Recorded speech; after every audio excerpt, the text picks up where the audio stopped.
Today, DOH is confirming that a 38-year-old female Chinese patient under investigation is positive for the novel coronavirus 2019. Matapos kumpirmahin ng Department of Health na meron ng kaso ng novel coronavirus dito sa Pilipinas at meron ng isa ngayon na namatay dahil sa nCoV. The DOH also confirmed that the 44-year-old male died yesterday.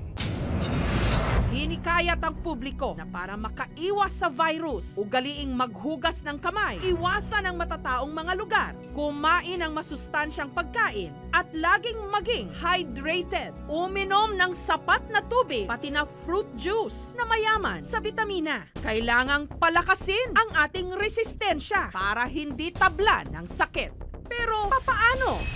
Si Lynn, ang pinagkukunan daw niya ng lakas, nasa bakuran lang niya. Prutas na kakulay ng buko at ang laman parang guyabano. Ang juice nito, di umano, nakagagamot. Kaya nga ba ang bansag dito ng iba? Miracle fruit. Ito ang calabash. Paalala lang po, hindi pa ito certified ng mga eksperto. Bagamat meron ng umiinom nito at nagpapatotoo na mainam sa kanila. Naiwan doon sa Davao yung asawa ko. Meron dang puno na hindi daw niya maintindihan kung pakwan or suha. Maganda daw to sa may high blood, herbal type. Baka meron silang seedlings. Tatry natin, baka mabuhay dyan, sabi niya. Yan, tapos yan. Susundan mo lang naman po yung crop.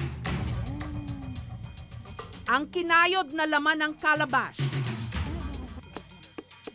pinakuluan. Sa paggawa pala ng calabash juice, no need na mag-add tayo ng water, no need na mag-add tayo ng sugar. Hinalo hanggang kumatas. Ayan, pwede na, luto na siya. Pwede na natin siyang salain.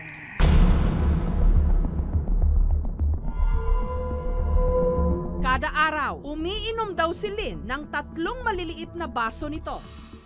Para siyang grapes. Noong 2016, mataas yung ni mama, yung BP. Noong 2017, kasi nga uminom na nga siya ng uminom, maganda na yung BP niya, tinuloy-tuloy niya hanggang sa 2018 at 2019, hanggang ngayon, naging okay na. Meron siyang 10 puno ng calabash. Naisipan ng araw niyang magbenta ng bote-boting juice nito. Nag-start lang po talaga kami selling on calabash fruit alone. Yung mga suki ko, nag-iusap na kayo na lang pong gumawa. Mayroon talaga kong first client. Yung anak niya is merong thyroid problem. Tapos yung pamangkin niya is meron ding lung cancer. Ito talaga kiniklaim nila na nakatulong.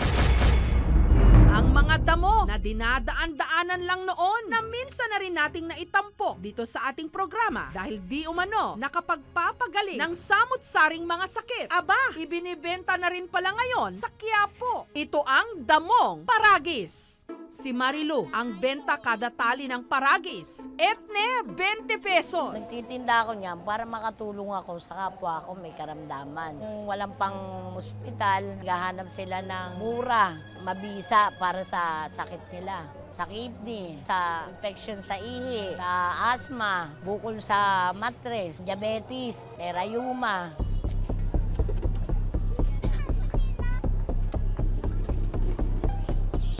Masarap, parang tsa. Lasang mais. Kaya aso ko, nagsusuka. Kumuha ko na isang dadi ng paragis, ginupit-gupit ko yung sariwa. Nung dinikdik ko, kinakain ko isang kutsarita yung aso ko, umaga, tanghali at saka gabi. Kadiba sa 4 na araw, nakikita ko masigla na yung aso ko. Si Rebecca, paragis daw ang naging sagot sa matagal na niyang problema sa pag-ihi. Muli, ang aming paalala sa inyo, ang paragis hindi pa certified ng mga eksperto. Puro testimonials lang. UTI ang na-discover talagang sakit sa akin. Gumamit ako ng paragis. Yung ininom ko siya, meron naman epekto. Talaga na maganda. Dati, marami akong bukol-bukol na maliliit na wala po yun. Pinapakuluan ko yan sa gabi. President ko sa Paragis. Wala namang masama kung tatry. Kali yung paragis ay nagamit na ng aking stepmother. Gumaling siya dun sa pag-iinom niya ng paragis. Stage 4 cancer. Ang paragis pwede mo siyang gamitin sa mga panghihina ng mga ugat, diabetes in particular. Hindi siya direct cure but it can support diabetes. diabetic patient. Marami ring pinagagamitan ang Paragis mula sa kidney problem, sa mga pamamana, sa panghihina ng katawan, sa pagkakaroon ng high blood. Yung magnesium niya mataas, yung iron mataas din, yung kanyang calcium. Kung kayo ay nag-iisip na medyo mahina yung inyong resistensya at merong Paragis sa inyong bakuran, simulan nyo ng lagain ito. Ang purpose lang ng Paragis, yung minerals, yung vitamins, phytonutrients na pwedeng ibigay sa atin. Eto, naaalala nyo pa ba si Carl na itinampok namin noon na tinubuan ng tila lumulobong stretch marks? Ang kanyang likod, braso, binti, hita, pati na ang maselang bahagi ng kanyang katawan, puro stretch marks. Parang pinapasok ako ng uling, yung puwet ko, yung tiyan ko, umiyak nga ako nga eh. Dahil sa kanyang kondisyon, hirap tuloy siyang kumilos. Ang mga stretch mark na tumubo sa katawan ni Carl, epekto raw ng iniinom niyang steroids para sa sakit niyang nephrotic syndrome o komplikasyon sa bato. Kapag umiga ako, naramdaman ko yung tubig na tumatagos sa katawan ko. Biglang lumabas ng mga tubig. Hindi ako makatulog. Lagi lang basa. Umiga na ako. Pagtapos, papakagising ko, napuno ng yung planggana. Pero makalipas ang 2 taon, ang lumulobo niyang stretch marks noon, natuyo at gumaling na. Ngayon, naiwan na lang mga marka. Kapansin-pansin din, masigla na siya, nakakapagbisikleta pa. Ang isa raw sa nagbigay daan para sa paggaling niya, ang pagkain niya ng isang klase ng jam. Hinahalo niya ito sa iniinom niyang kalamansi o dalandan juice kada araw. Wala po siyang lasa pero subukan ko na po. Parang makatulog ako na maayos. Wala akong hindang sakit, walang ubo, hindi ako nakasipon, walang lagnat. Pagkalipas lang daw ng 1 linggo mula nung simulan niya ang pag-inom nito, napansin niya na ang kanyang stretch marks na dati tumutulo pa, unti-unting natuyo. Nung una, sasabi ko sa Diyos, Lord, kahit ngayong December man lang na bigyan mo ako ng malakas na ngayong December, bahala na yan sa susunod. Pero hindi pa pala, binigyan pa ako ng matagal pala. Nagmamahal sa kapuso po, si Kaso at sa lahat ng mga taong tumulong sa akin. Salamat po sa inyo. Alam ko na inadala kayo ng Diyos sa akin para tulungan niyo ako. Pero ano nga ba ang jam na yon? Saan ang galing? Mula raw sa nurse na si Arnold. Talagang nanonood ako ng KMJS. Nakita ko si Carl. After may ilabas sa Jessica Soho, napadalan ko agad siya after 1 week. Ang jam mula raw sa pinagsama-samang binurong gulay at prutas. We have different kinds of vegetables like the kale, the healthiest vegetables.